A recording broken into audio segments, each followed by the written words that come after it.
कैसे एक बाप ने बेटे को बनाया बड़ा चोर। एक बार की बात है, एक बहुत बड़ा चोर था। जब वो मरने लगा तो अपने बेटे को बुलाकर नसीहत दी कि अगर तुझे चोरी करना है तो किसी महात्मा के सत्संग में, गुरुद्वारा, धर्मशाला या धर्म स्थल पर कभी मत जाना, इनसे दूर ही रहना। और दूसरी बात, अगर पकड़े जाओ तो मानना नहीं कि तुमने चोरी की है, चाहे कितनी भी मार पड़े, मानना नहीं कि तुमने चोरी की है। लड़के ने कहा कि जी सत्य वचन, मैं ऐसा ही करूँगा। इसके बाद वह चोर मर गया और लड़का रोज रात को चोरी करता रहा। एक बार उस लड़के ने चोरी करने के लिए किसी घर में ताले तोड़े। घर वाले जाग पड़े और उन्होंने शोर मचा दिया। आगे पहरेदार खड़े थे। उन्होंने कहा कि आने दो, बचकर कहाँ जाएगा, हम यहाँ पर पकड़ लेंगे उसको। अब इधर घर वाले खड़े थे, उधर पहरेदार खड़े थे। चोर जाए तो किधर जाए। खैर किसी तरह वो बचने के लिए वहाँ से भागा। वो रास्ते में एक धर्मशाला पड़ती थी। उसे अपने बाप की सलाह याद आई कि धर्मशाला में नहीं जाना है, लेकिन अब करे तो क्या करे। आखिर उसने सोचा कि मौका देखना चाहिए और धर्मशाला में चला गया। बाप का आज्ञाकारी बेटा था। उसने कानों में अपनी दोनों उंगली डाल ली कि सत्संग के वचन कानों में ना पड़ जाएं। हमारे पिता ने मना कर रखा है कि सत्संग में नहीं जाना, तो उसने कानों में अपनी दोनों उंगली डाल ली कि हम सत्संग ना सुन पाए। अब जो हमारा मन होता है अड़ियल घोड़े की तरह से होता है, इसे इधर से मोड़ो तो उधर ही जाने लगता है। कानों को बंद कर लेने पर भी चोर के कानों में यह वचन पड़ गए कि देवी देवताओं की परछाई नहीं होती। वहाँ पर सत्संग चल रहा था और इसने कान बंद कर रखा था। फिर भी उसके कान में थोड़ी सी आवाज़ आई कि देवी देवताओं की परछाई नहीं होती। उसके मन ने कहा कि परछाई हो ना हो मुझे क्या। फिर मैंने यह वचन जानबूझकर तो नहीं सुने, जाने अनजाने सुन लिया।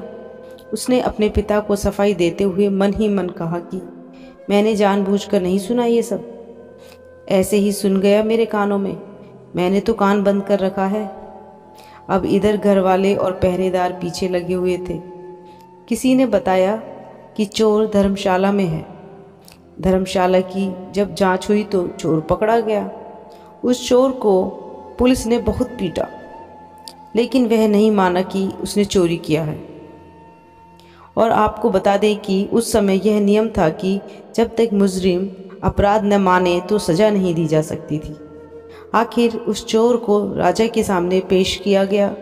वहाँ भी खूब मार पड़ी, लेकिन चोर जो था कि मानने को तैयार ही ना था। उसने अपने पिता से वचन ले रखा था कि कितना भी मार पड़े, मानना नहीं कि हमने चोरी किया है। राजा को पता था कि चोर जो होते हैं वो देवी की पूजा करते हैं, देवी की आराधना करते हैं। इसलिए पुलिस ने एक औरत को सहायता के लिए बुलाया।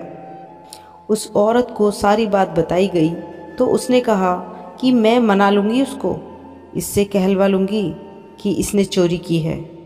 उस रात देवी का एक भेष बनाया, 2 नकली बाहें लगाईं, चारों हाथों में चारों मशालें जलाईं और नकली शेर की सवारी की।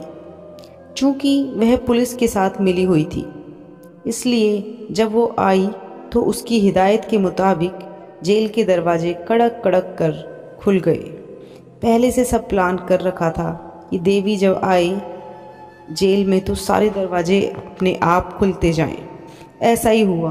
और जब आदमी किसी मुसीबत में फंस जाता है तो अपने इष्ट की याद करता है, इसलिए चोर भी उस समय देवी की याद में बैठा हुआ था। अचानक से दरवाज़ा खुल गया और अंधेरे कमरे में एकदम रोशनी हो गई। उस औरत ने देवी के रूप में ही एक खास अंदाज में कहा, हे भक्त, तूने मुझे याद किया और मैं आ गई। तूने अच्छा किया जो तूने चोरी नहीं बताई। तूने अगर चोरी की है तो मुझे सच बता दे, मुझसे न छिपाना, मैं तुझे फ़ौरन आज़ाद करा दूंगी यहाँ से। चोर देवी का भक्त था। अपने इष्ट को सामने खड़ा देखकर बहुत खुश हुआ। मन में सोचा कि मैं इसको सच बता दूं। अभी वह बताने ही के लिए तैयार ही हुआ था कि उसकी नज़र देवी की परछाई पर पड़ गई। उसको फौरन सत्संग का वचन याद आ गया कि देवी की परछाई नहीं होती। उसने देखा कि इसकी तो परछाई है। समझ गया कि यह देवी नहीं है, हमारे साथ चल हुआ है। यह सोचकर वह रुक गया और बोला कि माँ, मैंने चोरी नहीं की है। अगर मैंने चोरी की होती तो क्या आपको पता ना होता? आप तो सर्वव्यापी हैं, आप तो सब जानती हैं। अगर मैंने चोरी की होती तो आपको तो पता होता। मैंने कोई चोरी नहीं किया है। जेल के बाहर बैठे पहरेदार चोर और देवी बनी औरत की बातचीत नोट कर रहे थे।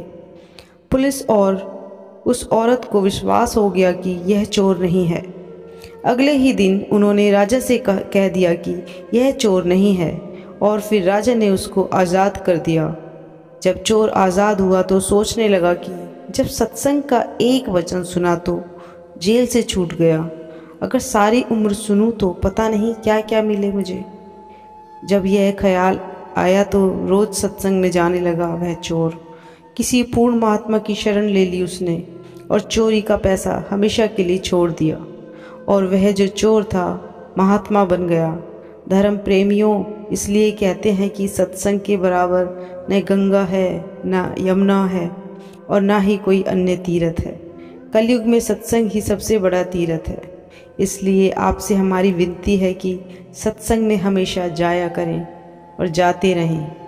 दोस्तों, अगर आपको कहानी अच्छी लगी हो तो वीडियो को लाइक, शेयर और चैनल को सब्सक्राइब कर देना। धन्यवाद।